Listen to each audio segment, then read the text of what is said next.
If you look at relationships, one major this is it's a this is general. I mean, meaning it's pretty universal. I'll put it that way. But I'm not making a black and white statement, right? But in many couples, one of the complaints or challenges will be a lack of presence.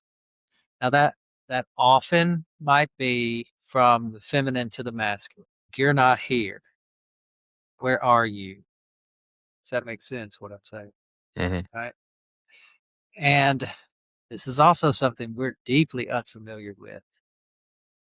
One of the most potent ways to support our partners is by a grounded sense of presence, not being somewhere else. Because when our attention's all over the place, it actually means we're in an agitated state, generally. And that actually contributes to an agitation in our partner's nervous systems. A lack of presence is felt by another nervous system. So, this is working in the direction of supporting our partners by our presence. Not, you don't have to do anything. You don't have to perform anything. It's just a general energetic fullness presence that's actually deeply supportive of another nervous system. And this is something that is generally operates on the unconscious level. I mean, there's many women that wouldn't be able to communicate that presence is very beneficial for my nervous system.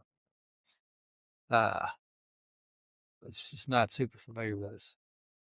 Yeah, but when they're coexisting, it's obvious, and you've got one there.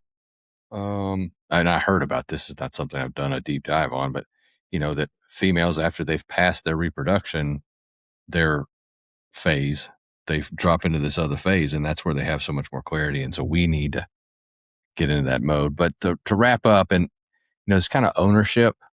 Jason touched on it earlier. We don't have to know every possible outcome before we make a move. Sometimes we've thought about it enough, and we need to make the best decision we can with what we know, and accept that uncertainty is part of life. We must understand that. That's all there is to it. That's right. We don't do you.